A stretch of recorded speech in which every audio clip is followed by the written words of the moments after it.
Inter Miami kini berpeluang menyamai rekor nggak terkalahkan terpanjang mereka di kandang dalam ajang MLS saat menjamu New York City FC Minggu pagi besok 1 Oktober 2023 di DRV PNK Stadium. Dan kali ini tentu mereka bakal makin termotivasi, apalagi 3 poin di sisa musim ini bakal sangat penting untuk menjaga asa mereka melaju ke babak playoff MLS.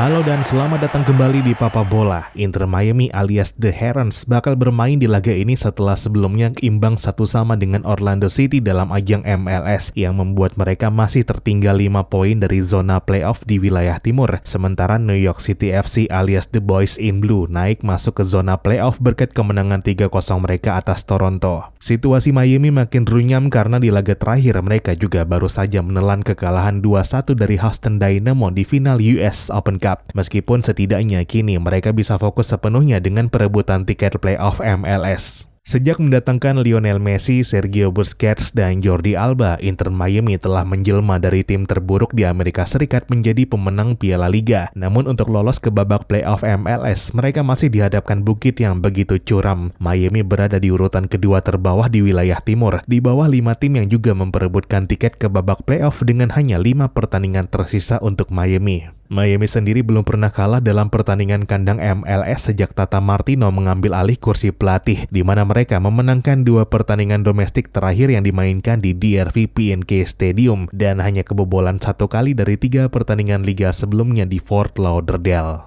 Di satu sisi, segalanya masih cukup rumit bagi Inter Miami mengingat nggak banyaknya poin yang masih bisa mereka menangkan di akhir musim reguler ini. Meskipun memang secara teknis yang dibutuhkan sebenarnya masih cukup sederhana. Miami hanya perlu memenangkan seluruh pertandingan tersisa, maka mereka akan lolos ke babak playoff. Sedangkan jika mereka gagal lolos, maka sudah pasti bakal menjadi penyesalan besar. Apalagi ada 6 poin yang terbuang dari laga sebelumnya ketika mereka sebenarnya memimpin di babak kedua bila dihitung dari awal Juli lalu. Sementara New York City FC telah mengalami 9 kekalahan dengan selisih 1 gol saja di musim MLS ini. Dan 3 kali kebobolan gol kemenangan lawan dikurang dari 20 menit sebelum pertandingan berakhir. Ini menunjukkan bahwa New York City FC sering kalah dalam situasi yang sangat ketat dan dramatis. Namun ketika musim New York City FC tampak akan berakhir beberapa minggu lalu, mereka mendadak hidup kembali dengan meraih 2 kemenangan berturut-turut yang membuat mereka naik ke atas garis playoff Konferensi Timur.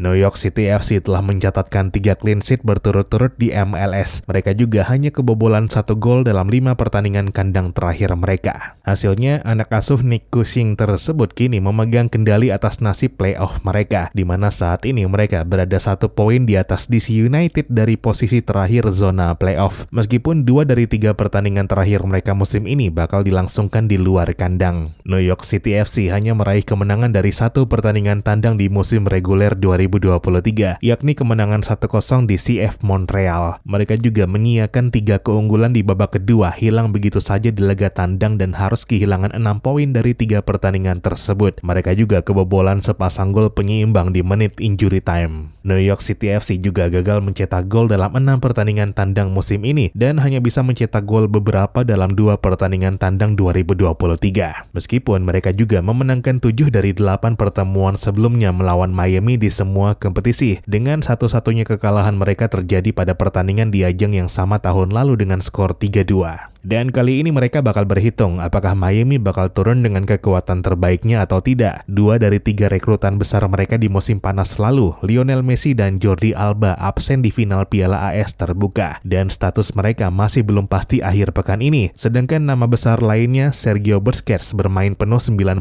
menit saat kalah dari Houston. Sementara DeAndre Yedlin akan absen di pertandingan nanti setelah mendapatkan akumulasi kartu dari laga melawan Orlando City. Corentin Jean, Ian Frey, dan Franco Negri juga masih akan absen karena cedera ACL. Begitu juga dengan Gregore yang masih belum pulih.